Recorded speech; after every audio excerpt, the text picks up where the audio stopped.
estamos com 21 membros na sala, presentes na sala. Alguns colegas podem entrar depois. Eu quero primeiro saudar a todos os advogados, né? Esse evento faz parte dos festejos desse ano atípico, né, que a gente está tendo com essa pandemia, que a gente não pode ter uma festa, um jantar, um almoço, algo assim.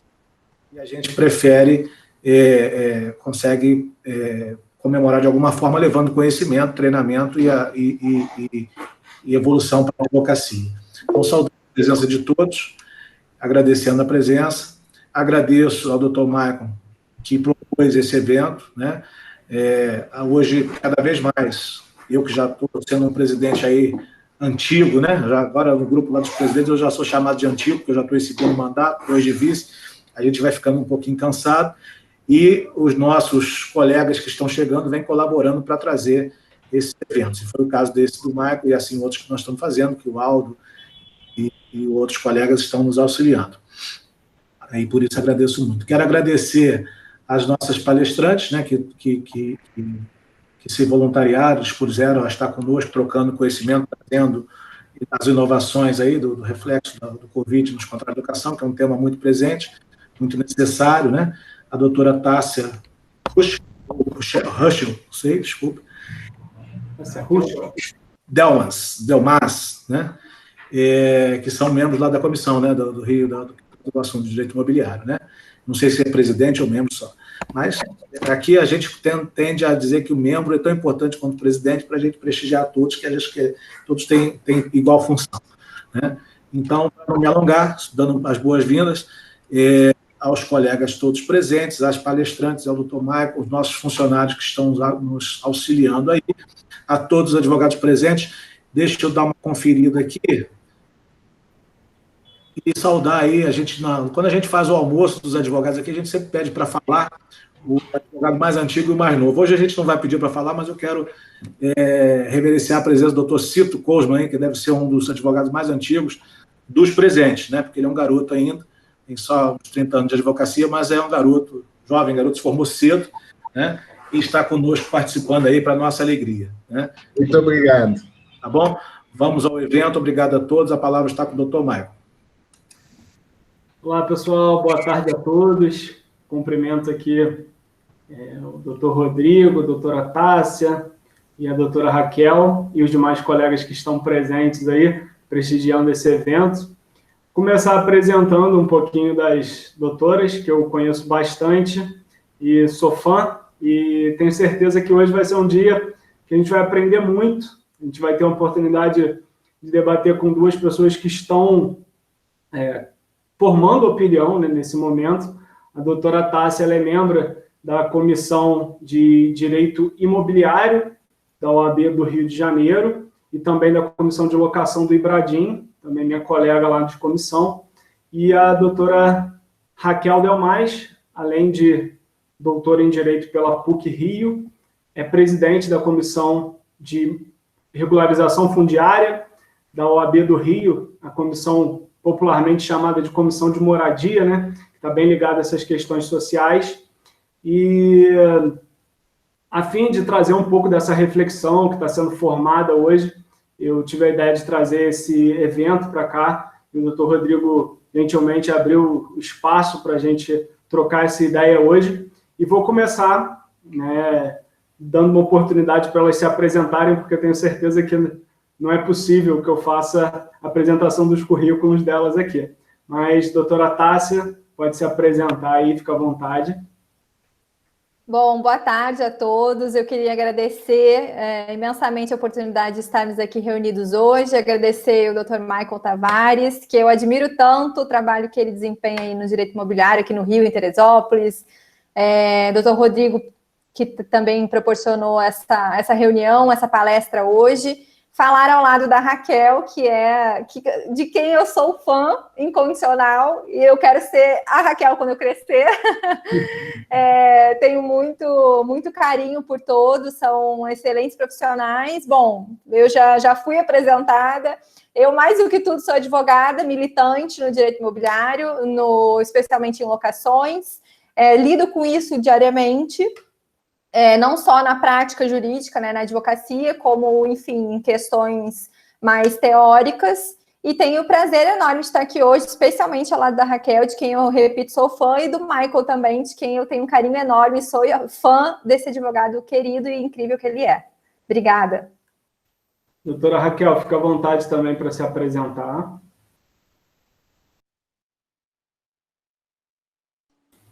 Boa tarde a todos. Inicialmente, eu queria agradecer o convite, a oportunidade de conversar com a Advocacia de Teresópolis, ao doutor Rodrigo, ao doutor Michael, que, além de, eu sei que faz um trabalho incansável na OAB de Teresópolis, ele consegue ter a multiplicação de tarefas e consegue fazer um trabalho também maravilhoso aqui no Rio, porque participa com a gente lá da Comissão de Assuntos Fundiários e Habitacionais, e nos dá sempre, não só, além de prazer da convivência, ele nos permite ter acesso a uma série de informações. Eu ainda vou chegar à conclusão de como é que o Michael consegue dar conta de tanta coisa ao mesmo tempo, porque ele consegue ser mega, ultra, super informado e nos alimenta sempre com muita informação e sempre dessa forma gentil e carinhosa que ele tem. Cumprimentar a advocacia toda, né? É um mês do advogado, que sempre é um mês de muito festejo, e esse ano a gente está tendo que festejar dessa forma um pouco mais distante, sem aglomeração. Dar um beijo na Tássia. Tássia é uma querida. Se um dia for tudo que ela fala de mim, eu já estou satisfeita. Ela, além de uma querida, é extremamente competente, é alguém que está no dia a dia da locação de fato, não só na questão prática como teórica, e tenho certeza que o nosso bate-bola vai ser muito bom, porque ela, inclusive, faz, eu acho que junto com o Michael também, parte de uma comissão do Ibradim que conseguiu nos alimentar, né, para que nós pudéssemos discutir muitas coisas para além das nossas experiências pessoais e profissionais na Covid. Nós pudemos ter acesso a uma gama de decisões já organizadas, já trabalhadas, que ficaram à disposição da advocacia.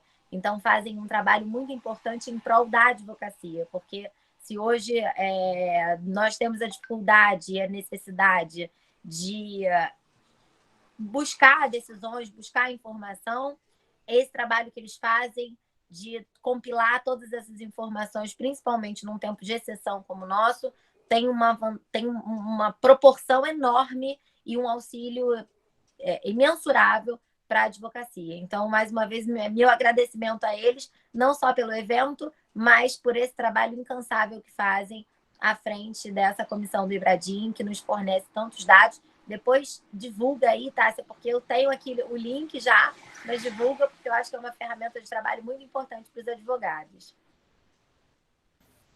Pessoal, vou começar aqui introduzindo o tema, depois eu vou passar a palavra para as nossas convidadas. Muito durante esse período a gente ouviu que a gente devia ficar em casa, né? Mas e as pessoas que não têm casa? Aí já começa o problema. Além disso, e os comércios e todos os outros negócios que ficaram impossibilitados de operar devido a essa situação de excepcionalidade que a gente está passando. Sem dúvida, é um problema inédito, que a gente nunca passou, nem vivenciou nada parecido. E começou a surgir muita demanda a respeito de revisionais de aluguel, se é possível ou não, se na locação residencial é possível ou não, já que cada vez mais a gente está utilizando a residência, né? As pessoas estão tendo que ficar em casa, então, em tese, seria ou não aplicável eventual desconto no aluguel? Seria um desconto? Seria uma moratória? O que seria? Qual a natureza jurídica disso, né? E além dessa questão da locação residencial, que tem essa grande densidade social, né, que é onde a gente mora, é onde as pessoas estão, né, no seu convívio íntimo, também existe a questão da livre iniciativa, que está lá na nossa Constituição, e toda essa questão relacionada à locação comercial. Muitos negócios fecharam, a gente está vendo aí na nossa sociedade aí, muitos negócios fechando, muitas empresas que tinham uma boa liquidez que de uma hora para outra não conseguiram. E para falar um pouquinho sobre isso, inicialmente falar do contrato de locação residencial. Nada melhor que a doutora Raquel, né, para tratar um pouquinho disso, trazer algumas reflexões. A gente vai fazer de uma forma bem fluida, bem aberta, vai ser um bate-bola mesmo, um bate-papo, e depois nós vamos abrir para perguntas. Então, Raquel, a palavra é sua, fica à vontade. Obrigada, Maicon.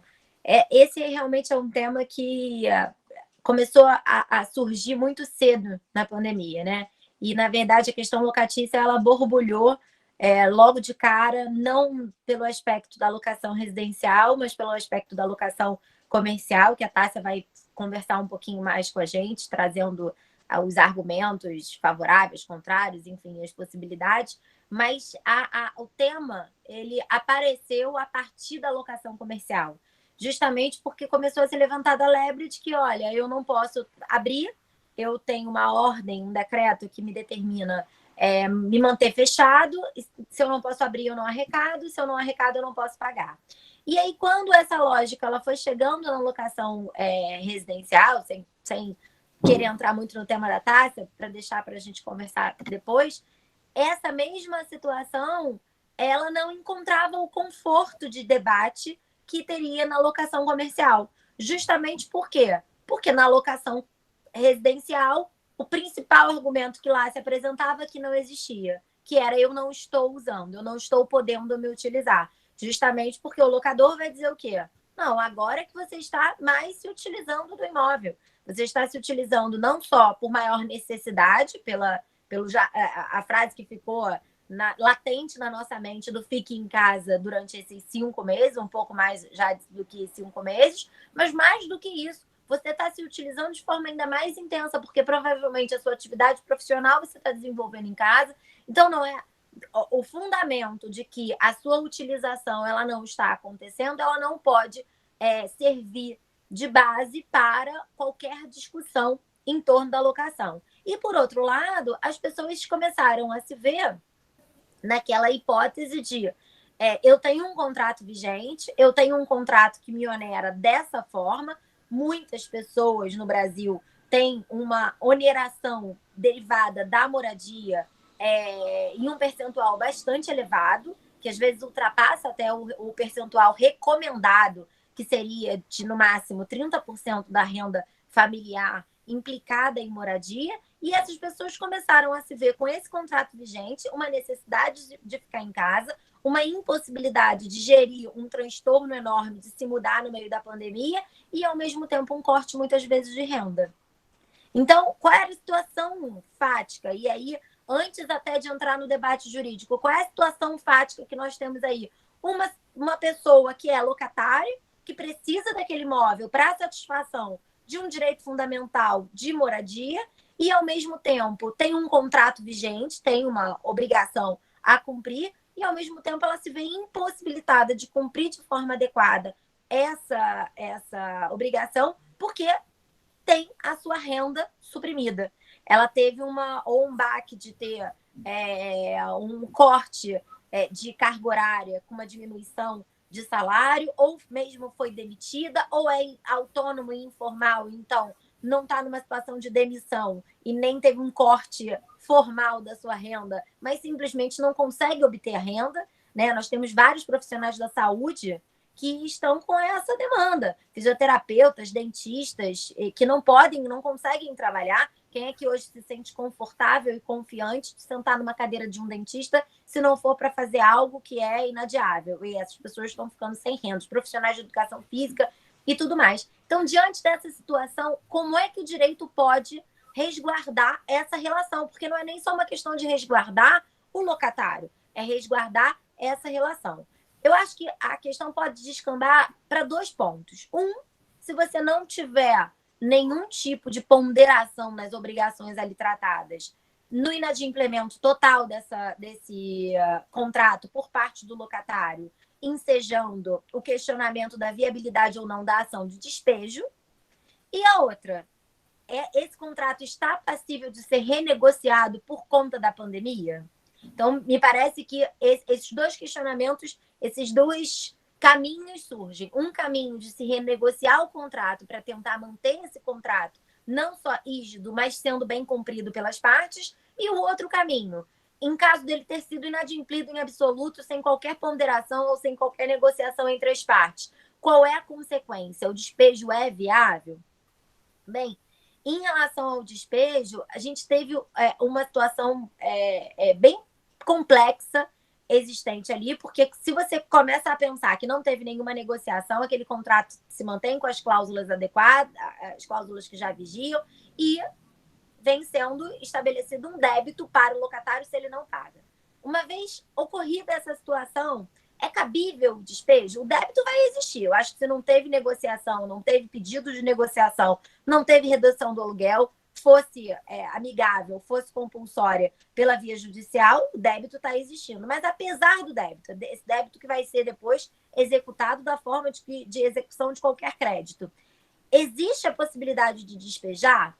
Num primeiro momento, houve uma defesa muito grande de que não deveria existir essa possibilidade. Inclusive, no projeto de lei que regula esse período de emergencial, foi posta a proibição de realização dos despejos no período da pandemia. Especialmente, eu tenho lá as minhas críticas até sobre isso, mas especialmente nos despejos derivados de inadimplemento posterior a 20 de março. Esse artigo ele foi suprimido, ele não foi sancionado. Quando foi para a sanção presidencial, o presidente vetou. E hoje eu tive a notícia de que o Senado derrubou esse veto. Então, eu não sei, desculpa, gente, eu acabei esquecendo de desligar o cuco.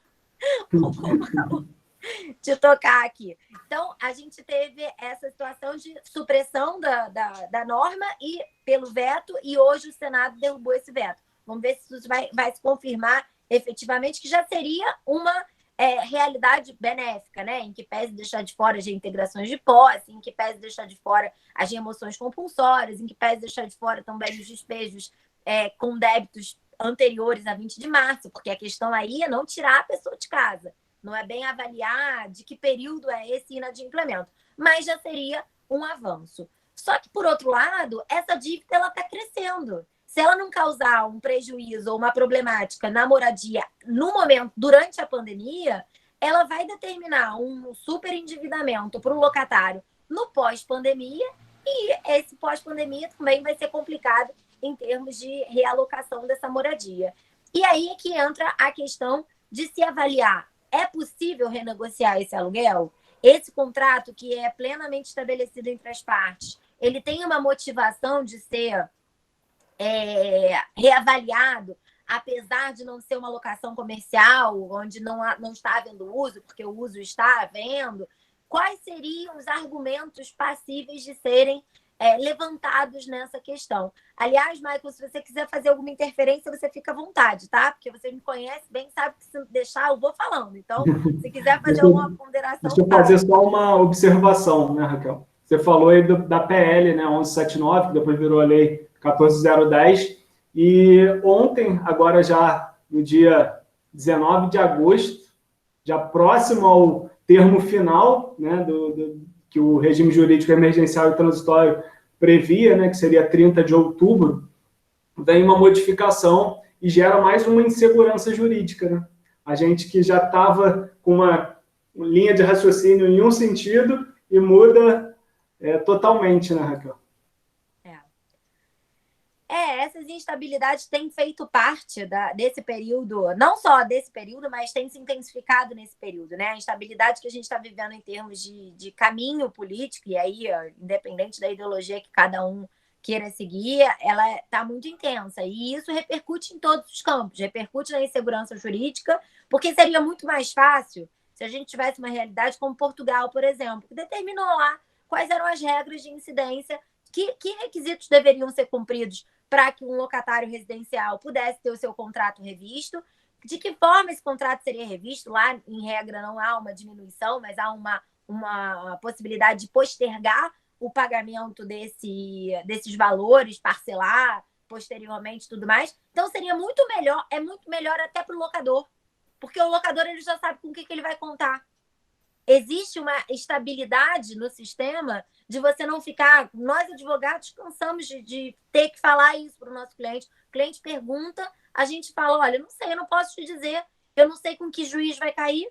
E é verdade. Você tem uma estabilidade, mesmo depois do CPC, com o sistema de precedentes, você tem uma estabilidade muito grande até dos precedentes. Então, o questionamento que fica é: quais são as possibilidades de argumentação jurídica para rever esse aluguel? Porque falar a pandemia por si só não é fundamento jurídico para reduzir o valor do aluguel, porque a pandemia não é um fato que vai interferir especificamente. Por outro lado, no caso da locação residencial, não há o decreto ali interferindo naquela locação de forma determinante. A gente já tem também um posicionamento doutrinário jurisprudencial muito exacerbado, no sentido de que situações pontuais, como perda de emprego, diminuição de capacidade financeira da parte, não geram a incidência da teoria da imprevisão. Então, qual seria o nosso caminho a trilhar dentro da argumentação jurídica? Me parece que nós temos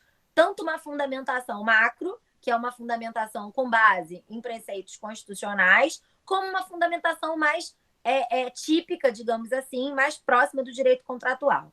Eu acho que no âmbito da fundamentação macro, nós estamos num período em que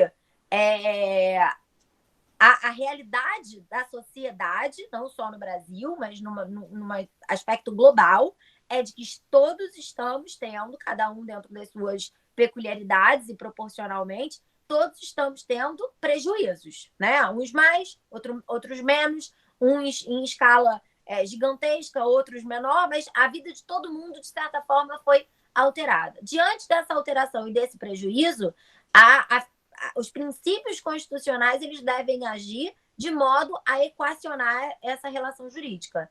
Então, nós temos aí um direito fundamental à moradia que deve ser preservado, principalmente num período em que ficar em casa é condição primeira de preservar a saúde e até a vida, e para preservar o exercício desse direito fundamental, o fundamento seria a incidência do princípio da função social da propriedade. Então, aquela propriedade que foi voluntariamente colocada à locação pelo proprietário, ela tem uma função econômica a cumprir, que é a obtenção da renda fundiária, sim, mas também tem uma função social, que é a destinação que o próprio proprietário escolheu dar a ela, que é a moradia de outra pessoa. Então, eu acho que esse fundamento seria o fundamento macro.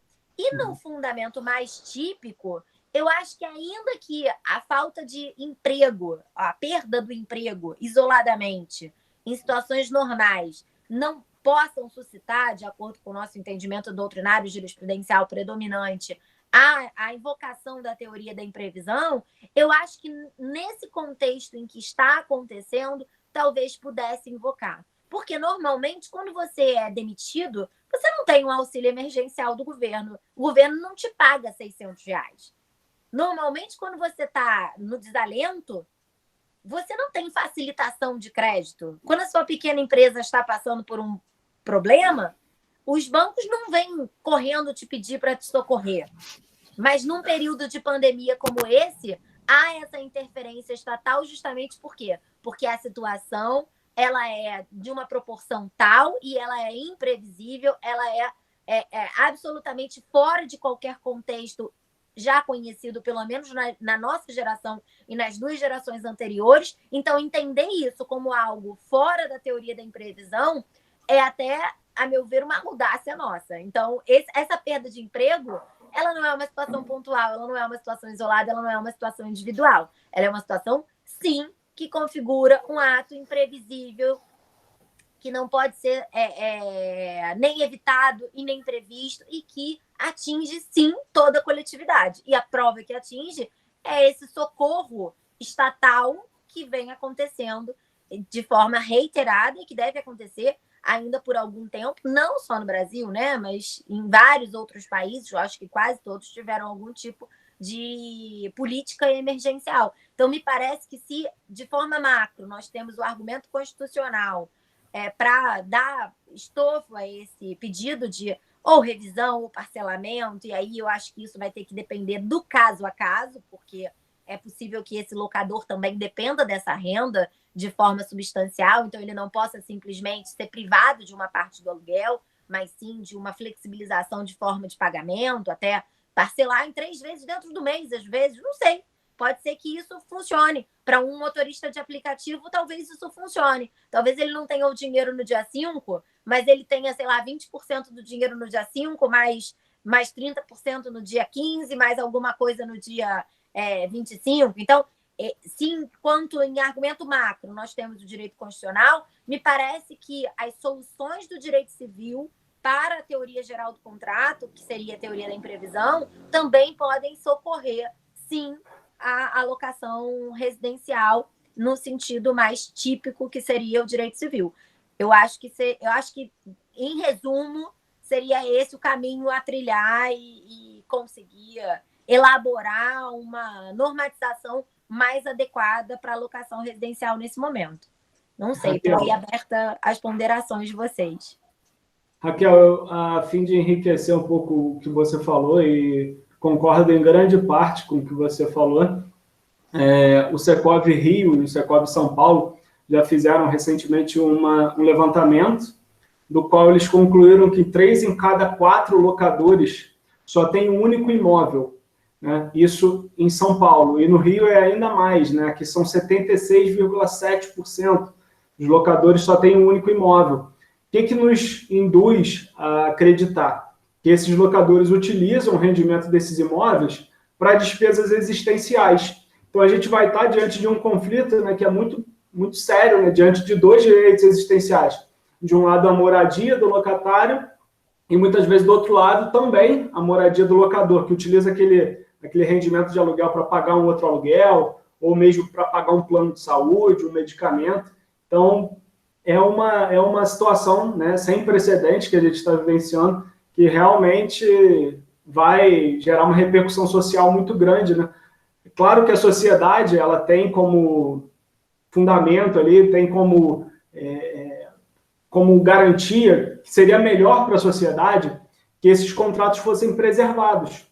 Mas muitas vezes a gente não vai ter essa possibilidade, né? Porque quando o contrato ele é revisto ou mesmo, enfim, qualquer tipo de revisão, há um efeito em cascata, né? Porque aquele locador vai deixar de utilizar um serviço que vai repercutir num contrato de trabalho, enfim, e gera um problema social com essa revisão desse contrato, né, muitas vezes. Ô, Michael, sim. Eu queria complementar também, falar um pouquinho desse tema que eu acho tão rico, a gente tem tanto assunto para falar de locação, que o tempo que a Raquel falou, ela vai falando, a gente a mente vai voando em vários pontos, né? Uhum. A alocação residencial e a alocação comercial, eu acho que nesse momento a gente viveu muito aquela situação de situações excepcionais requerem medidas excepcionais, né?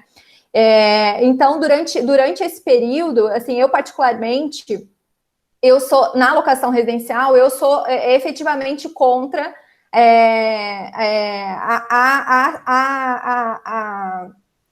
ao levantamento de situações desse ponto de alteração de contrato de locação por motivo de perda de emprego, diminuição de renda, enfim, eu acho que... Uma linha subjetiva, né?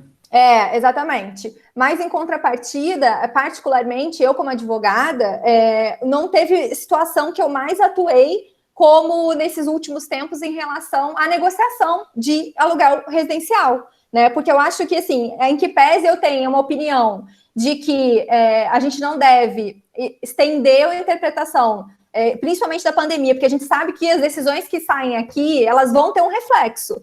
Então, quanto mais a gente estimular decisões judiciais, e aí falando muito pró-locador, tá? Porque no momento que a gente permite que uma alegação de eventual perda de patrimônio ou desemprego, uma coisa superveniente, possa justificar ou tenha qualquer validade para um requerimento de redução de aluguel, eu acho que isso vai contra os próprios princípios do contrato, tá? Que foi firmado naquelas cláusulas, enfim.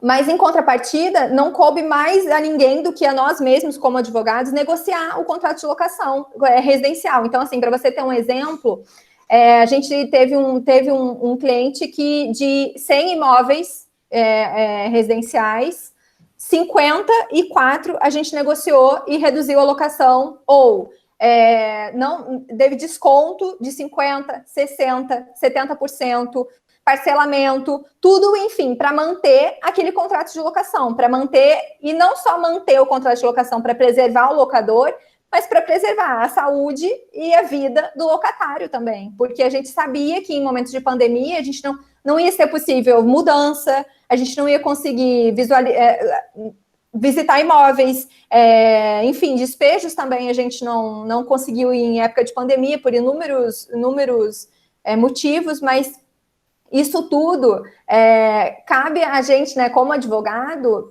pensar também no outro nesse momento que a gente vive de pandemia, né, na residência, como a Raquel falou, na função social da propriedade, o direito à moradia, né, pensar em coisas que, na prática, pouquíssimos advogados pensam quando falam de locação, né? Tássia, você tocou num ponto que eu acho muito relevante, que é a questão da renegociação, né? E tem um professor aqui do Rio, o Anderson Schreiber, você e a Raquel com certeza conhecem essa ideia dele. Ele fala num dever de renegociação, que decorreria lá do princípio da boa-fé objetiva, que está lá no artigo 422 do Código Civil. Uhum. Vocês veem, Raquel e Tássia, que há um dever por parte do locador em renegociar, ou seria apenas um dever de conduta, ou haveria um dever jurídico mesmo dessa renegociação ser efetiva? Bom, eu posso começar ou depois passo para a Raquel começa, mas... Não, pode começar. Eu acredito no dever de renegociação, eu só não acho que isso é uma condição da ação. Eu consigo ver esse instituto separado. Então, eu acredito no dever de negociação, acho que tem que haver, não é possível que nessa situação o locador ou o locatário, enfim, sejam surpreendidos com uma ação judicial sem ter oportunizado a outra parte a, de fato, negociar, porque, assim, o que mais se fez foi negociar. Então, eu realmente entendo, eu acompanho a teoria do Schreiber, eu acho que, de fato, tem que ter um dever de tentativa, né? Não é um dever de resultado, assim, a gente não está falando em trazer o resultado, mas sim da tentativa de negociar. Eu acredito que, nesse momento, e eu espero que isso também se carregue para pós-pandemia, para que a gente evite cada vez mais a judicialização e que nós sejamos defensores da mediação, da negociação, porque, de fato, eu nunca havia negociado tanto quanto nesses últimos 5 meses, por exemplo. Eu concordo com a Tássia, eu acho que o dever de renegociação é um dever fundamental, e eu queria só voltar um passo atrás, que na questão pró-locador, né? Eu lembro que num dos primeiros debates que eu tive com o Michael, ainda na PUC, sobre a questão de flexibilização da função social e tal, essa questão da situação do locador é sempre uma questão que toca muito ao Michael, né? Ela sempre aparece e, de fato, esses dados eles são muito impressionantes, porque você vê entre 70% e 75% de locadores têm um único imóvel, em contrapartida existem outros que são super proprietários, né, com muitos imóveis, como esse cliente que a Tássia acabou de falar. Mas o que eu queria chamar a atenção é que a gente está numa situação em que, ainda que esse locador ele não seja uma pessoa que vista uma capa do malvado, capitalista malvado, rentista fundiário malvado, seja alguém que tem também uma necessidade ali de complementação de renda, a gente sabe, se a gente for traduzir isso para uma historinha, é aquela pessoa que amealhou dinheiro a vida inteira para, no final da vida, ter um segundo imóvel para alugar. Quando a gente diz que ele é proprietário de um único imóvel, é normalmente proprietário de um único imóvel posto à locação. Porque é raro o sujeito que tem um único imóvel. Eu não sei se é esse dado que você está trazendo é diferente do que eu estou pensando, Michael. Se tiver, pode me corrigir. Mas ele é proprietário de um imóvel posto à locação, mas normalmente o imóvel que ele mora é um imóvel próprio dele ou de outra pessoa, no qual ele não paga aluguel. Então, ele não usa aquela locação para pagar outro aluguel. E ainda que fosse, ele é pelo menos proprietário. Ele tem alguma gama de patrimônio, ele tem alguma reserva. Diferente, muitas vezes, de um locatário que está numa situação de vulnerabilidade, que não tem reserva alguma. Porque se você pega um sujeito que aluga um imóvel de alto padrão, ele tem ainda margem para descer o padrão de vida. Quando você pega alguém que está numa modalidade de habitação muito restrita, digamos assim, muito mais popular, digamos, em termos mais socialmente falando, numa moradia mais popular, ele não tem margem de diminuir. Muitas vezes, romper aquele aluguel é ir para uma situação de ou ir para uma moradia em situação de rua, ou ter que depender do favor de parentes, ou sabe-se Deus o quê. Não há uma margem de restrição maior de padrão de vida. Então, a gente está, ainda que a gente esteja em situações de embate de direitos existenciais, o que eu acho que tem que ser observado na hora de se renegociar, eu acho que a margem de negociação de alguém que tem 100 imóveis postos à locação tem que ser muito maior do que alguém que precisa daquele aluguel para complementar a aposentadoria. Mas, ainda assim, numa situação de verificação da vulnerabilidade, me parece que o locatário, em regra, tá? Em outras hipóteses, não. Eu posso ter um locatário também sem vulnerabilidade, ele vai estar numa situação um pouco menos prestigiada. Então, me dá a sensação de que a gente teria que ter um compartilhamento aí do prejuízo, porque romper esses contratos de locação, como vocês disseram, lá na frente vai impactar o proprietário também. Lá na frente vai impactar o locador, né? Então, esse dever de renegociar, a meu ver, ele tem que ser observado, mas no estrito cumprimento da boa-fé objetiva, de forma verdadeira também. Até onde eu posso chegar, né? Eu posso flexibilizar mais ou menos, porque as pessoas muitas vezes também negociam sem expor a realidade. E eu acho que mesmo quando não chega num acordo, Tássia, essa negociação ela pode servir de parâmetro para o julgamento. Sem dúvida, sem dúvida. A gente teve um caso exatamente assim. O parâmetro do julgamento foi exatamente a negociação. Então, assim, o limite que se estabeleceu foi o que foi posto à negociação. E o que foi pretendido pelo locatário era um desconto de 70%, a gente estava pretendendo entre 40% e 50%, e foi o que foi fixado. Então, assim, isso tudo comprovou a boa-fé do locador, né, a intenção dele da manutenção daquela posse, manutenção do contrato, porque foi o que você falou, a gente chegou no momento de perde-perde. Não tem ganhador, né? Então, assim, vamos minimizar prejuízos. Você também perdeu seu emprego, você também foi impactado pela pandemia. Eu também, eu tenho aqui meu único imóvel, e aí eu concordo com você, eu acho que uma parcela disso, existe o proprietário que ele está numa propriedade e aluga a outra propriedade, enfim, e vive daquele rendimento legítimo, e tem um proprietário que ele mora com familiares, enfim, ou ele usa a renda, como a gente tem aqui, ele usa a renda revertida, por exemplo, para pagar o aluguel dele. Então, ele tem um imóvel que é um pouquinho melhor, ele mora num imóvel bem menor e usa a renda para, enfim, para subsistência mesmo, para pagar o aluguel dele e para viver. Mas, assim, de fato, a gente teve um perde-perde enorme. E quando se leva isso para o judiciário, é exatamente isso, né? Afastar comportamento oportunista, porque isso também a gente viu a beça, a gente viu muito comportamento oportunista. Então, aquele cidadão que alugou o imóvel em março, e aí dia 16 de março ou dia 20 de março, a imobiliária recebeu a notificação pedindo para reduzir o aluguel, porque ele foi impactado. Mas, meu amigo, você assinou dia 1º de março, né? No mundo, isso já estava, no Brasil já tinha, e chegou, foi decretado dia 13 ou dia 15, eu não me recordo ao certo. Mas a gente viu também isso. Então, eu acho que a negociação, além de demonstrar boa-fé objetiva, o dever de renegociar que estão andando junto, trouxe para o judiciário uma margem uma linha de corte, né? Assim, olha, eu não posso dar 70% para esse cidadão, porque, assim, aqui houve a demonstração de que ele precisa, e houve a demonstração que, do outro lado, eu acho que 45%, 40%, 50% é o ideal para todo mundo. E também afastou o comportamento oportunista. Então, o dever de renegociar nesse momento, e eu acho tão importante isso, porque a gente, infelizmente, vive uma questão de judicializar tudo, né? E a ânsia do cidadão também por judicializar, e é interessante isso. A gente não tem o cidadão que procura, por exemplo, o advogado, você consegue notificar para tentar... Não, já quer entrar com a ação. E isso também, essa chance da gente notificar, trazer o outro lado para sentar, para tentar fazer uma relação de equidade para todo mundo, veio pós-pandemia. E eu acho que isso a gente tem que realmente venerar, manter e trazer para o nosso futuro, para a nossa prática. Ou seja, Não, pode falar. quando a gente trata do direito à moradia, né, quando a gente trata da questão da locação residencial, tem muita discussão, né? O problema é muito mais sério, muito mais visível e sensível do que quando a gente trata de locação não residencial.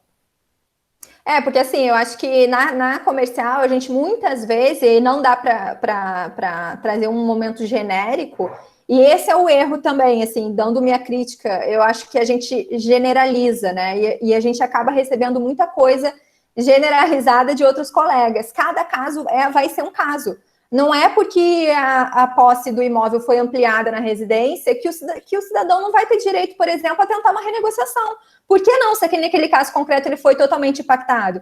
Por que não uma porcentagem menor se o locador, de fato, vive para subsistir daquela locação? Né? Cada caso é um caso. E na relação comercial, ao contrário, a gente viu muita relação de hipersuficiência, não hipersuficiência de um lado, hipersuficiência de outro. Né? O que muda também o cenário, enfim, a gente não está falando do locador e locatário, ou até daquela cidadão malvado, que é o capitalista que quer ganhar dinheiro com a locação. A gente está falando de hipersuficientes na maioria das vezes, né? Raquel, quer fazer alguma consideração? Não, pode falar. Não. Então, assim, a gente conclui, né, que na locação residencial, principalmente, não que na comercial também não seja, a gente tem que fazer uma análise casuística, né, porque muitas vezes esse locatário é muito mais hipersuficiente do que aquele locador que figura naquele contrato de locação também, né? Não, sem dúvida.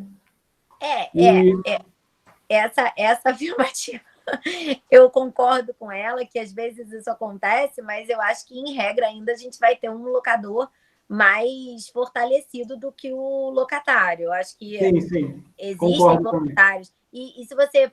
Isso que a Tássia estava falando do hipersuficiente é um olhar que tem que ser muito cuidadoso, porque muitas vezes as pessoas vêm apresentar prejuízos. Por exemplo, eu tive uma redução no meu contrato de trabalho. Teve, aí você vai ver, o sujeito ganhava 50 mil reais, ele agora está ganhando 25. Eu acho que esse caso do que você está falando, até mesmo fora das empresas, no caso pessoal, né, Michael, do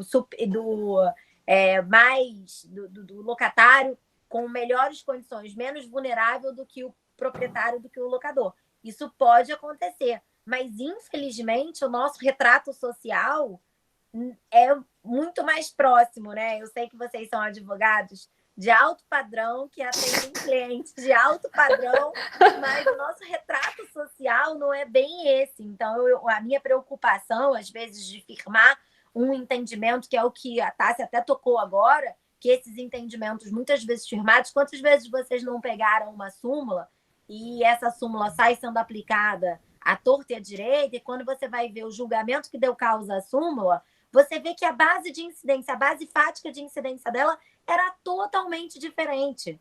Ela não era para ser aplicada dessa forma. Então, o meu medo, quando a gente discute pela exceção, que a exceção existe, que é daquele que não precisa dessa negociação e está pleiteando porque ele não quer ficar menos rico, digamos assim, o meu medo é partir dessa premissa e chegar numa situação de aplicação dessas premissas num campo muito mais vasto, que é das pessoas que têm uma dependência econômica muito grande. Gente, a gente tem 40 milhões de pessoas agora, dependendo, acho que até esse número aumentou, de R$600 para comer. R$600. É um pouco mais, 60% do salário mínimo. Sim. Tem gente melhorando de padrão na pandemia, porque vivia do Bolsa Família, que era 200 e pouco, e agora teve um aumento de renda de 100%. Olha Sim. que loucura! É uma situação assim, que se você para analisar isso, e 40 milhões de pessoas é muita gente. Se você compara esse número com países da Europa, você tem um pouco da dimensão do que é esse número, né? Então, é assustador, assim. Eu acho muito difícil para a gente até formar um entendimento, porque esse entendimento pode afetar uma clientela mais economicamente forte, afetar negativamente, mas, ao mesmo tempo, também, se for aplicado de forma generalizada, um entendimento um pouco mais elaborado, acho que eu caí aqui e voltei, um pouco mais elaborado, a gente corre o risco de deixar em desamparo também uma camada grande da população. Eu não sei, assim, o que vocês acham disso? Eu acho que... Eu vou só comentar rapidinho, eu sei que a gente já está se estendendo num ponto só, né? Mas só para complementar o que a Raquel falou, é por isso que a gente não pode, de fato, generalizar. É por isso que determinadas situações em locação, desconto, concessões, enfim, ela não pode ser a base para todo e qualquer julgamento. Cada caso é um caso. Então, assim, os hipersuficientes têm que ser tratados como hipersuficientes, as diferenças de renda têm que ser tratadas, as negociações, o que se pode, o que não pode, devem ser trazidas. E quanto mais a gente traz e quanto mais a gente exercita isso, mais a gente mostra para o judiciário que a locação não é uma só, né? Que a gente não está tratando de um contrato simples, que a gente tem que debater o direito à moradia, que a gente tem que debater a função social da propriedade, que a gente tem que mostrar a condição social, enfim, de renda das partes, que isso tudo deve ser avaliado para um contrato de locação, né? Para manutenção daqueles direitos fundamentais de uma parte e de outra parte. Não dá para a gente botar tudo num balaio e falar, opa, isso aqui é tudo locação, vamos lá, 50% de desconto para todo mundo. Como a gente viu, e eu vi decisões, enfim, aplicando a PL do Anastasia sem nem ter ido para votação, assim, né? A gente viu decisões judiciais nesse sentido. Então, eu acho que o nosso papel também é evitar isso, né? Com certeza. Perfeito. Mudando um pouquinho, né, para a gente evoluir aqui na nossa conversa, já vimos que locação residencial tem uma discussão bem grande, né? A locação não residencial ou comercial, né, popularmente falado. A gente subiu lá no site Covid Mob, agora aproveito aqui para a gente fazer um merchan desse site. Esse site ele foi elaborado durante o período de pandemia, foi eu, a Tássia, o André Abelha, a Cléo e Júlio. Safira. E Júlio. Somos 6 pessoas que, vendo aquela pandemia de decisões, aquela pandemia de notícias, tentamos organizar um pouco a vida, né, dos operadores do direito, apesar das críticas que tem a esse nome, para trazer um pouco de norte, né, na hora da gente analisar um caso concreto. E subimos muitas notícias. 2 me chamaram bastante atenção, que durante o período da pandemia, a Log, que é do setor logístico, logicamente, ela ampliou bastante as suas operações. E o Mercado Livre também ampliou galpões em 4 estados no Brasil. Então, enquanto alguns choram, outros estão vendendo lenço, né, nessa crise. Alguns negócios, na contramão dessa crise, estão se beneficiando muito. Eu presenciei, né, e o Rodrigo também sabe disso, alguns locatários que são proprietários de farmácia, por exemplo, tentando renegociar aluguel. E não é bem assim, não é todo mundo que tem direito. Algumas operações não foram afetadas. E para renegociar teria que se comprovar isso daí, né? Para falar um pouquinho sobre isso, Tássia, fica à vontade aí para nortear nosso pensamento. Bom, vou tentar, porque isso também a gente tem muito pano para manga, né? Vou tentar ser o mais sucinta possível, porque, de fato, quando se iniciou a pandemia, a gente viveu uma chuva, né, de decisões judiciais, enfim, vieram decretos interrompendo diversas atividades, algumas atividades, de fato, não puderam mais funcionar, alguns shopping centers, alguns não, né, a grande maioria dos estados, foram inicialmente fechados, as lojas foram fechadas, e aí começou o burburinho de, nossa, eu não estou conseguindo usar minha loja, meu faturamento não foi estabilizado, estagnado, eu não consigo, preciso entrar, o locador não renegocia, a gente não consegue entrar entramos com ação, com um pedido liminar para conseguir um desconto. Isso aconteceu muito, né? E a gente via, infelizmente, uma loteria de decisão judicial. Então, assim, e além de uma loteria de decisão judicial, a gente via uma loteria de fundamento jurídico. Então, tinha fundamento jurídico para tudo. Tinha fundamento jurídico pedindo revisão judicial do contrato para redução do aluguel, baseado na revisional da lei de locações. Tinha força maior, tinha caso fortuito, tinha imprevisibilidade, tinha tudo ao mesmo tempo. A gente viu, de fato, inúmeras decisões, porque, assim, era um trabalho difícil para o judiciário, um trabalho difícil para o advogado que nunca tinha vivido aquilo, né? Então, a gente viu uma chuva de iniciais, uma chuva de tutelas antecedentes para liminar de desconto em casos de redução de impacto na pandemia. Em contrapartida, a gente também viu inúmeras lojas, lojistas, e a gente já dividiu aqui, Michael e eu, conversa sobre isso, lojistas de varejo, que a gente sabe que são referências aqui no Brasil, que distribuíram 170 iniciais pelo Brasil, porque aproveitaram a onda, né? Vamos tentar 170 iniciais para reduzir, simplesmente notificaram o locador dizendo, olha, pandemia, eu tive um impacto e eu vou reduzir 50% na locação.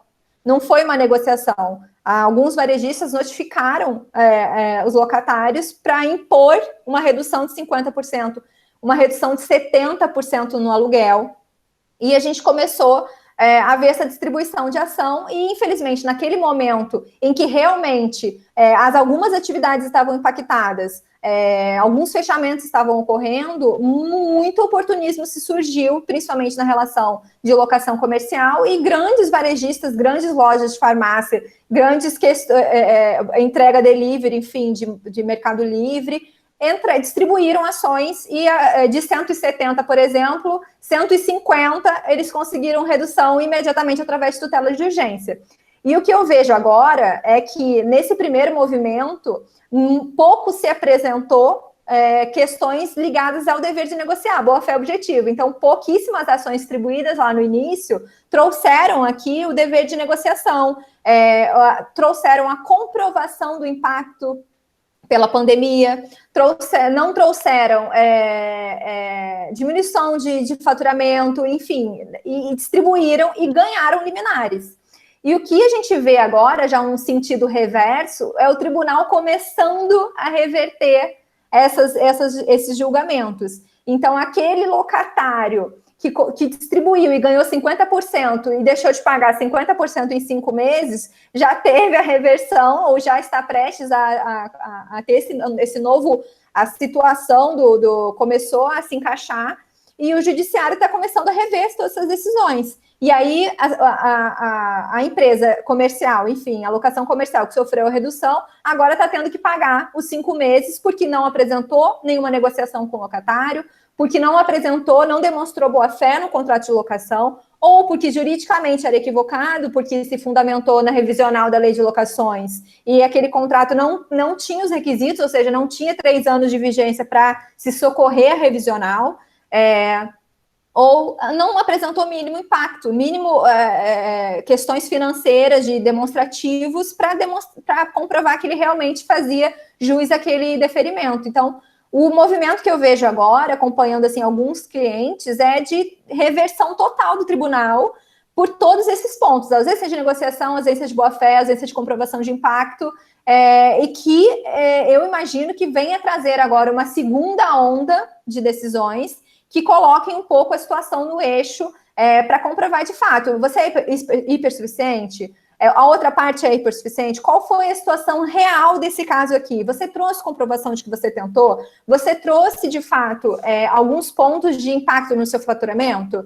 E isso tudo agora a gente começa a ver uma reversão. Então, na locação comercial, é um pouco diferente da residencial por alguns pontos, enfim, mas a gente também sofreu e vem sofrendo e vai sofrer ainda os impactos disso no judiciário, né? Tássia, a fim de corroborar isso aí, tudo que você falou, logo no início da pandemia, um colega, o Dr. Edno, ele até me procurou, Edno Scheiben, e estava com um caso concreto que uma grande varejista simplesmente botou a corda no pescoço do cliente dele e falou, olha, da agora para frente a gente só vai poder pagar 50% do aluguel. E era exatamente isso, que o locador é pessoa física, não goza de vasta renda para abrir mão desses 50%, para negociar, e judicializaram, simplesmente, né, aliás, só informaram que não iriam pagar o aluguel, né, e a gente acabou tendo que ajuizar a execução, enfim, e está em curso ainda, mas uma nitidamente uma má-fé, né? Sim, sem dúvida. Surfando, exatamente, assim, a gente viu essa insegurança jurídica através das decisões judiciais. Então, a partir do momento em que o determinado shopping, determinado lojista, determinado loja de rua falou olha, eu consegui 50% distribuir, não apresentei nada, porque meu advogado falou que consegue, enfim, a gente vive isso. Começou uma onda de ação judicial para liminar, para conseguir esse desconto, e os lojistas de grandes varejistas começaram a, infelizmente, se aproveitar dessa manobra e passaram a notificar, a gente viu isso na prática, notificar os locadores, impondo a desconto. Então, era assim, olha, em razão da pandemia, fui impactado e a partir de agora eu só consigo pagar 60%. Ponto final. E assim, e se o locatário... E corre atrás do seu prejuízo. E se o locatário ele não respondesse positivamente, eles nem pagavam aluguel. Exato. Não pagavam nem os 40%. Então, assim, e aí, imagina a situação, por exemplo, de um locatário pessoa física, que também, no momento da pandemia, também sofreu o impacto, dependia diretamente daquela renda, ou que ainda não dependesse totalmente, mas, enfim, que tem aquele valor X daquela loja, que ele, às vezes, reverte para plano de saúde, enfim, recebe uma carta dizendo, olha, eu fui impactado, eu vou pagar para você 40%. E aí, se você não responder, eu não te pago nada. E aí a gente está à mercê de um judiciário, infelizmente, lento, que distribui uma ação de execução até essa varejista definitivamente pagar. Esse cidadão ele vai ficar provavelmente sem aluguel durante muito tempo. A gente sabe do que a gente está falando, porque uma ação de execução, até o cara ser condenado a pagar, a gente já talvez tenha um ano para isso acontecer em primeira instância, quando, de fato, vai ter uma apelação e ele vai continuar sem pagar. E vai continuar se utilizando da loja. Então, assim, é muito complicado, de fato.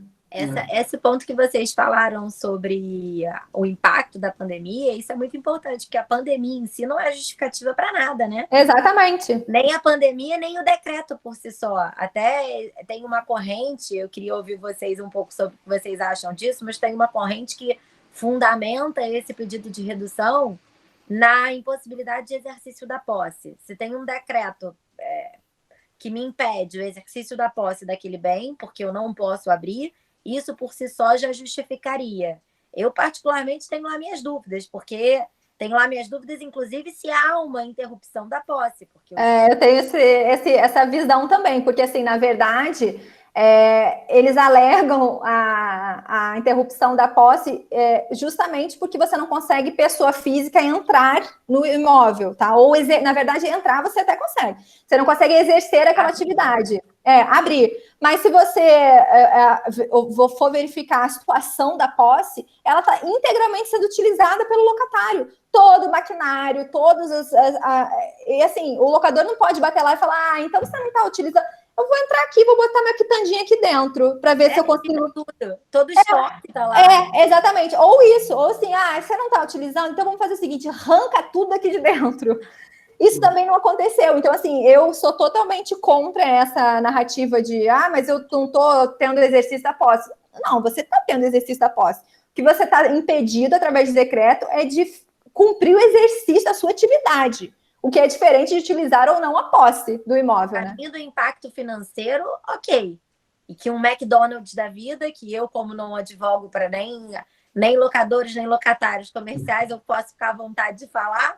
O McDonald's da vida, que eu soube que simplesmente saiu por aí dizendo que não ia mais pagar aluguel, né? A gente viu grandes varejistas, Raquel, assim, grandes que eu tô falando grandes. A Bahia, eu posso falar, vocês têm grandes. Eu não estou jogando para eles, eu posso falar.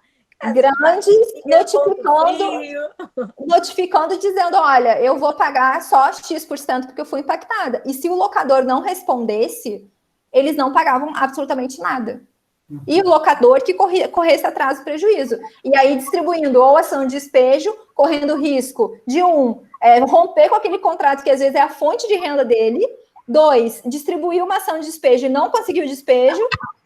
E 3, distribuir uma ação de cobrança, porque aqui no Rio de Janeiro e São Paulo e outros estados também começou uma corrente de que distribuir da ação de execução em momentos pandêmicos poderia distribuir, mas tinha que ser suspenso qualquer ato de desapropriação, ou enfim, qualquer ato de penhora contra o devedor. Então, a gente teve decisões aqui no Rio, em São Paulo, outros estados, Distrito Federal, algumas que distribuir da execução, por exemplo, do locador em face do locatário, aquele locador que não quis romper com o contrato, que só executar, que a execução foi distribuída e a penhora foi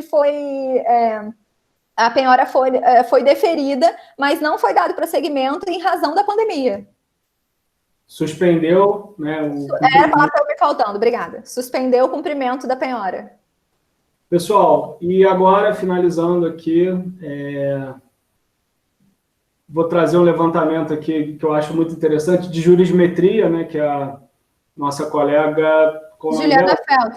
Juliana Feltrin fez de 500 decisões do Tribunal de Justiça de São Paulo, e dessas 500 decisões ela levantou que 60% estavam sendo favoráveis à redução em diferentes patamares e por diferentes argumentos.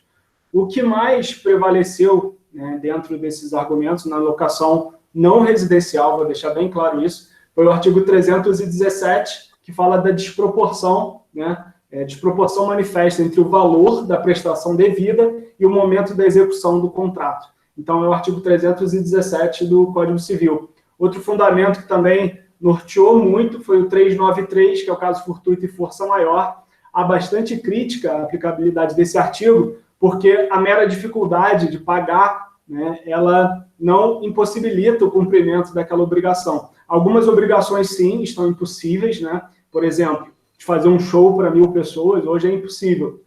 Mas a obrigação de pagar aluguel é possível, desde que haja, né, alguma questão protetiva aí. E, por outro lado, um dos artigos também que foi bastante utilizado é o 478, da onerosidade excessiva, mas o nosso Código Civil ele exige uma extrema desvantagem e uma vantagem.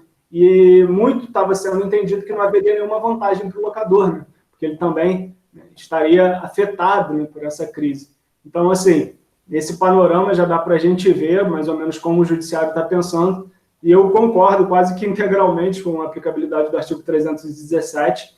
Acho que uma das teorias também que mais se aplica, mais se encaixa com o estudo, é a questão da teoria... da quebra da base objetiva. Eu ia falar da frustração do fim do contrato, mas é também parecido, mas a quebra da base objetiva, que após a celebração de um contrato, há a perda da base sobre a qual aquele contrato foi firmado. E parece também que esse raciocínio é bem aplicável a esse caso que a gente está vivenciando, né? E abro aqui para vocês fazerem suas considerações finais. Bom, eu também concordo com a aplicação do 317, acho que é o que melhor se adequa aos casos que a gente viveu e que a gente provavelmente vai viver.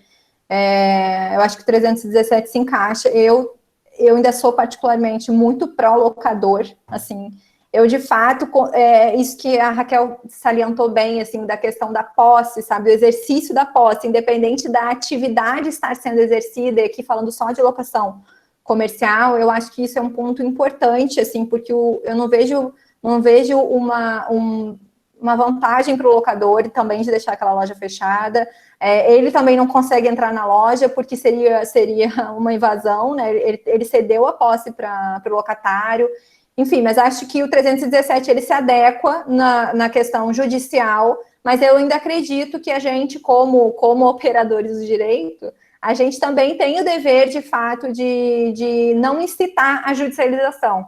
E eu acho que isso veio na pandemia e a gente precisa, assim, como advogados, de fato, trazer a mediação cada vez mais, trazer a negociação e tentar evitar a judicialização, porque a gente, enfim, ainda vive insegurança jurídica, né? Hoje a gente viu a questão do veto, enfim, isso ainda vai dar pano para manga. A lei só prevê questões até dia 30 de outubro. 30 de outubro tá aí, né? Daqui um mês é 30 de outubro, praticamente. Então, assim, infelizmente, a gente se vê numa situação de insegurança jurídica e cabe a nós, trazer essa negociação para dentro do jogo, né? Enfim, eu queria agradecer ao Michael por esse debate, por esse convite, à OAB Teresópolis também, estou muito honrada. Agradecer a Raquel, é sempre uma honra conversar com ela, porque, de fato, nós que somos mais ferrenhos, de fato, ficam defendendo o locador, ela traz a gente para a realidade, lembra de princípios que são importantíssimos, como moradia, função social, que eu acho que a gente precisa falar mais disso, e quando eu falo com a Raquel, eu tenho uma grande, enorme honra de poder disseminar esses pontos que a gente não vê ninguém falando e são tão importantes. Então, quero agradecer o convite, aprendi muito, foi uma honra e muito obrigada e boa tarde a todos. E agradecer os presentes também que estão aqui assistindo a gente até essa hora. Raquel, fica à vontade para falar.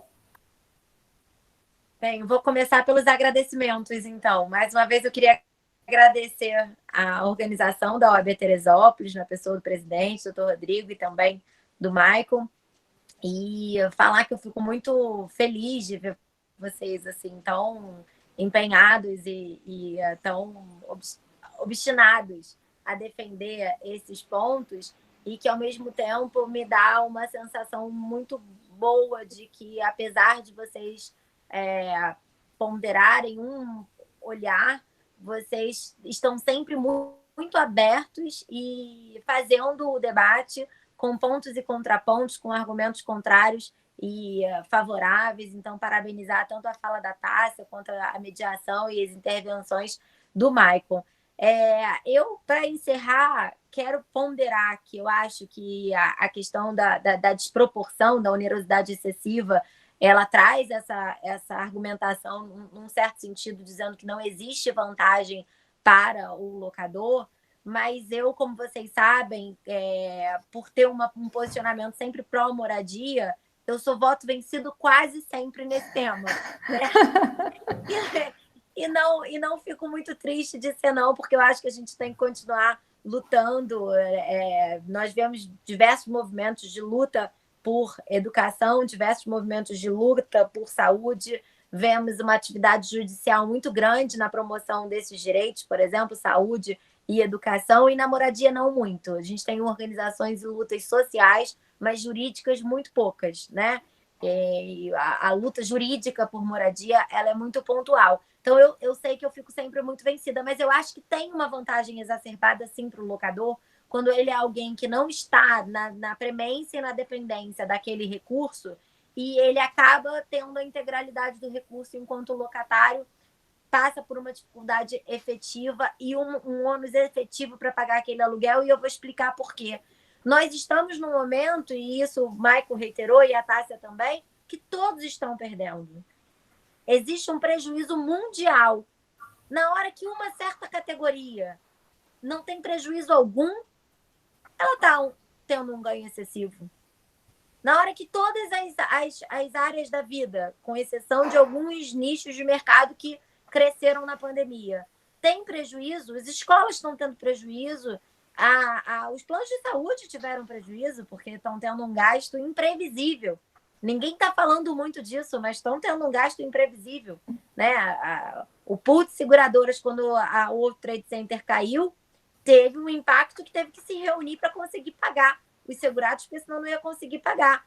Agora a gente teve um período em que a utilização do plano de saúde ela foi extremamente exacerbada. Talvez até não seja muito verdade o que eu estou falando de forma impensada, porque outros procedimentos eletivos também deixaram de acontecer. Então, por que preservar dessa forma o rentista fundiário?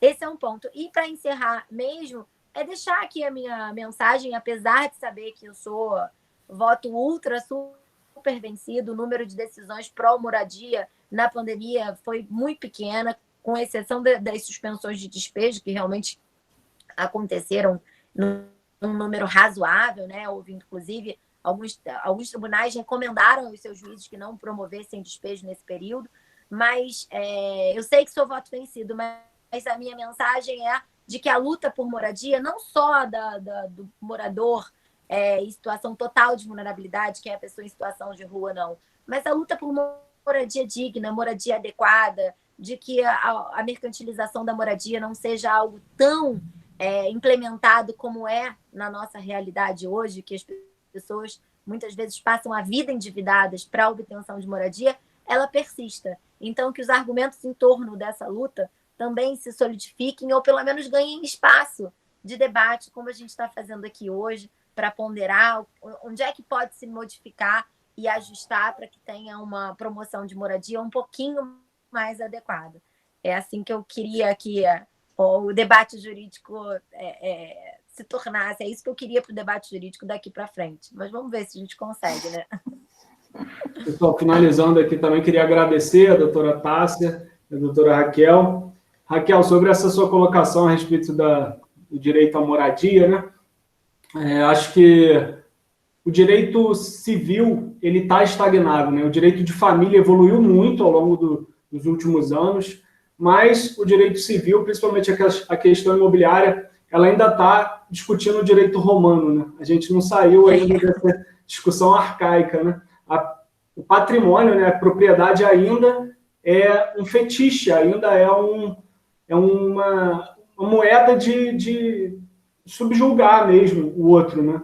E isso não mudou e precisa mudar, sim. Acho que essas suas reflexões são muito importantes para a gente evoluir, né, dentro do direito, e tenho certeza que o seu voto vencido vai mudar com o tempo, né, e vai evoluir bastante nesse sentido. Vou finalizar aqui, passar a palavra para o doutor Rodrigo, agradecendo a todos que estão presentes, tá?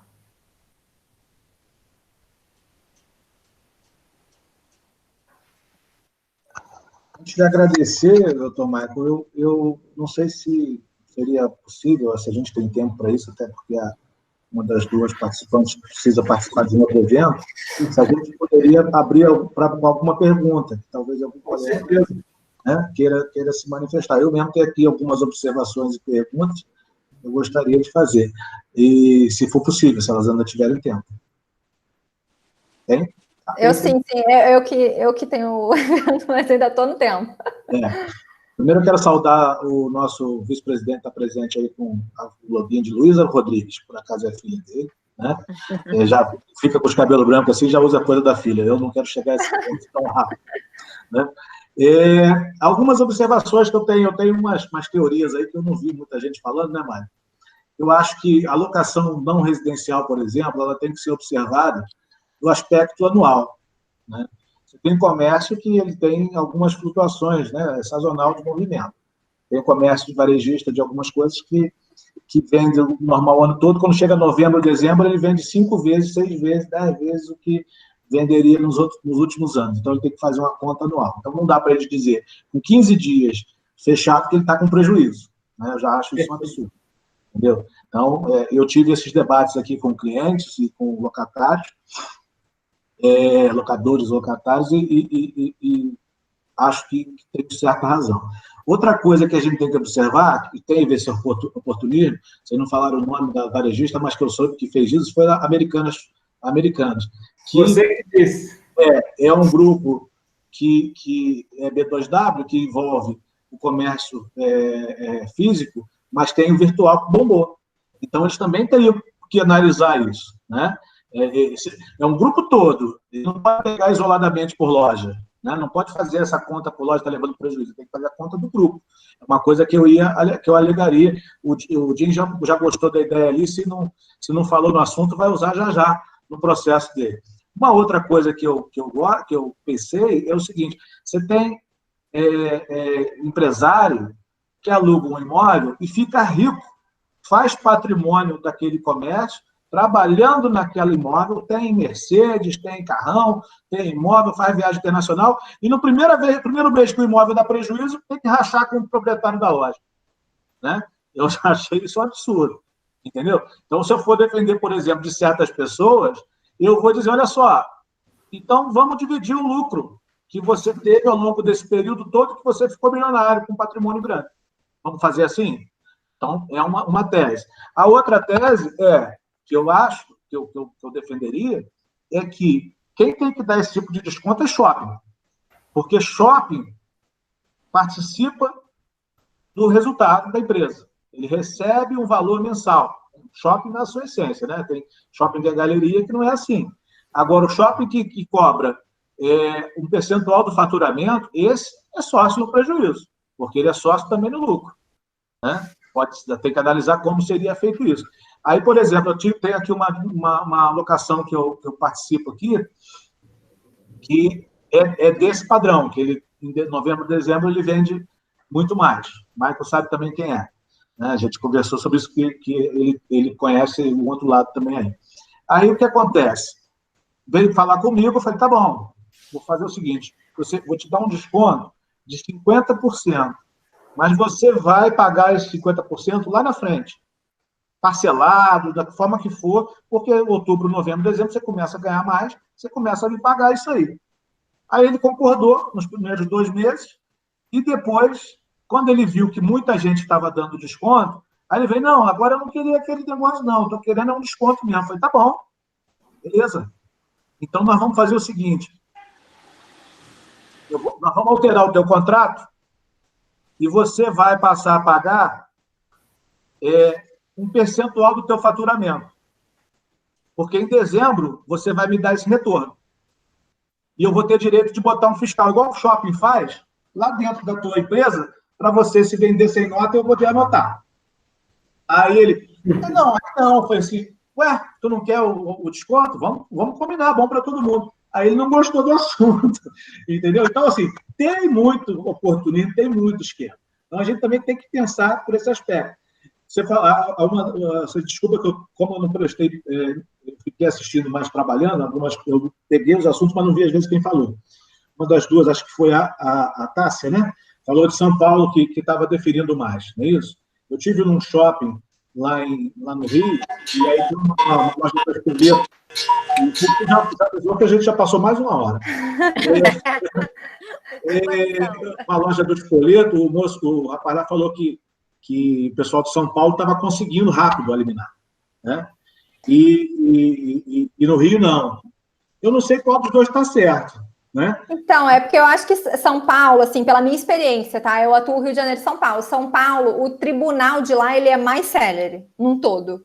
Então, assim, as distribuições, as conclusões, lá tem uma velocidade diferente do Rio de Janeiro, principalmente porque a grande maioria vai para o Fórum da Capital. Aqui a gente já tem as comarcas, enfim, os fóruns regionais e dificulta conforme vai distribuindo. Mas São Paulo, no geral, a minha visão é que é mais célere que o Rio. Deve ter mais vara especializada, né? Talvez seja por isso. Tem mais vara, né? A cidade é maior, enfim, mas eu acho mais célere. É porque, por exemplo, aqui você pega a cidade do interior, o juiz de vara, sim, justamente. Ele faz isso aí, faz inventário, faz ação de remédio, né? E quando sem dúvida. Pode facilitar que ele padroniza e dá um segmento melhor. Mas no Rio eu não soube de muita decisão nesse sentido de redução, não. Até porque tem que analisar todos esses aspectos, né? Que a gente acredita. Então, são teses que eu defenderia numa eventual ação dessa, mas que a gente eu ainda não precisei usar, só na negociação. Mas eu acho também que se a gente teve um grande volume de ações judiciais, a gente teve uma negociação muito maior, né? Porque a maioria das pessoas se sensibilizaram e fizeram lá os acordos, eu fiz com alguns, a gente tem que realmente olhar caso a caso, né? O Bairro falou assunto de farmácia, a pessoa de farmácia falou, não, o movimento caiu. Eu falei, como caiu? Está todo mundo vendendo mais. Eu não tenho motoboy. Eu falei, também, se você não se organizar para ter, realmente vai ficar difícil, né? Você tem que mudar o formato do seu negócio. A gente está tendo que fazer isso na advocacia, né? Sim. Então, mas muita coisa houve uma sensibilização muito grande. Agora, uma coisa que eu pensei aqui que não tem nada a ver com esse assunto, acho que a Raquel falou que quem não perdeu nada ganhando mais. Eu fiquei mais feliz ainda foi com os funcionários públicos, né? E esses são os únicos que não perderam nada, trabalharam menos ainda, e estão aí nessa situação cada vez mais. Para pensar no nosso momento de revolta depois, tá bom? Muito obrigado a todos aí. Vamos passar a palavra a quem quiser fazer alguma manifestação, pergunta. Rodrigo, sobre essas tuas ponderações aí, quanto a essa sazonalidade, essa questão do patrimônio do locatário, né? Sem dúvida, você está certo nesses seus argumentos. É isso que a gente fala como análise casuística. O juiz, né, o advogado, ele vai ter que analisar o caso concreto, se aquele cara tem ou não um patrimônio que seja possível suportar aquela locação. Então, assim, é isso que o juiz vai analisar, possivelmente. Você vai argumentar isso, falar, o cara tem um carrão, tem não sei o quê, e provavelmente, nesse caso, o juiz não vai conceder, ou se concedeu, vai, no final, numa decisão final, voltar atrás nessa liminar. Né?